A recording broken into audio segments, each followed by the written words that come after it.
What's good, YouTube? It's your boy Boxing Wave 101, and we back coming to you to talk about some more boxing. We're gonna talk about Deontay Wilder and how he is now officially #1 on BoxRec. 42-0, 41 KOs, no defeats, one damn draw. Shouldn't have been a draw. You can argue whatever you want to argue, but like I said, 42-0, 41 knockouts. He's ranked #1 in the world, #1 in the US. The second behind him is Andy Ruiz. That's fair. #3 is Anthony Joshua. #4 is Alexander Usyk. I believe #5 is Tyson Fury, so forth and so forth. It's crazy. I'm not exactly sure how the rankings work on BoxRec, how the point system is calculated, and how it's added up.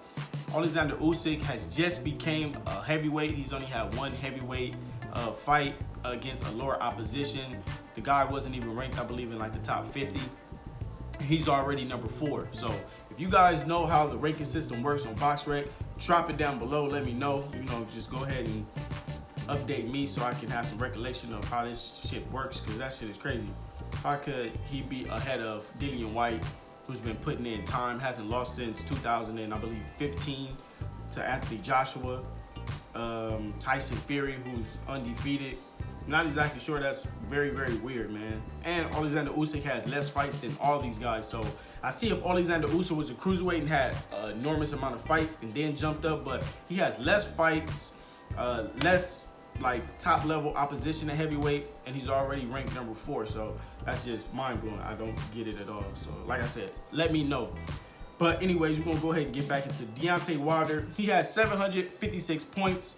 Andy Ruiz is right behind him, about 1.2 points behind with 754.9. Anthony Joshua has 604. So that's a big difference. 756, and then it goes all the way to third to 604. So if Anthony Joshua wins, I'm not sure if he can leapfrog over Deontay Wilder and become #1. If my calculation is right, I don't believe you're going to get 100 and some odd points for one fight, because Deontay Wilder has 40-something fights and then he has 700 and some odd points. So yeah, I don't believe so. But if Andy Ruiz win, he will become #1, which I'm okay with that. I mean, you beat Anthony Joshua back-to-back. Anthony Joshua was, of course, #1 before he lost, so that's fair, I guess. So me personally, I still put Deontay Wilder, but I can't argue that. Andy Ruiz, Deontay Wilder just have to fight him and get that spot. But you know how they gonna do, the brother, But look, check this out. What I do want to talk about is on BoxRec. I know a lot of people like Eddie Hearn and this article and this article. They're saying, is the fight officially signed? And the fight I'm talking about is Tyson Fury and Deontay Wilder.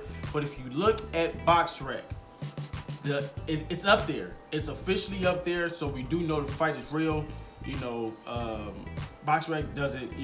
This is official. So the date says February 22nd, 2020, in Las Vegas for the WBC World Heavyweight Title.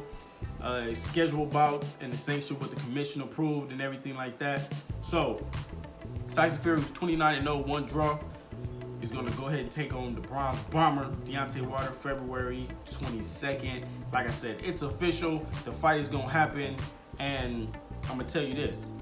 Deontay Wilder is going to be #1. He's going to win. And nobody's going to be able to say anything about him. Right now, they still saying bum. And, they're going to discredit Ortiz. Even though leading up to the fight, those haters, they was coming out. They was showing their true colors. They was talking bad about Deontay Wilder. But after he beat him, now they're gonna go ahead and discredit Ortiz once again, saying his age. But if he beat Tyson Fury, it's not much you can say. But like I said, man, he gonna always get hate. It's like the Mayweather effect, man. No matter how good you are, how great you are, they're gonna discredit something. When Mayweather was fighting, Mayweather was a boxer. He was a runner. He didn't punch hard. Deontay Wilder, he's fighting. Mayweather's gone. He can't box. Where are your boxing skills at? You're only a one-trick pony. You gotta pick your poison, man. Which one do you want? But look, you gotta have some type of level of.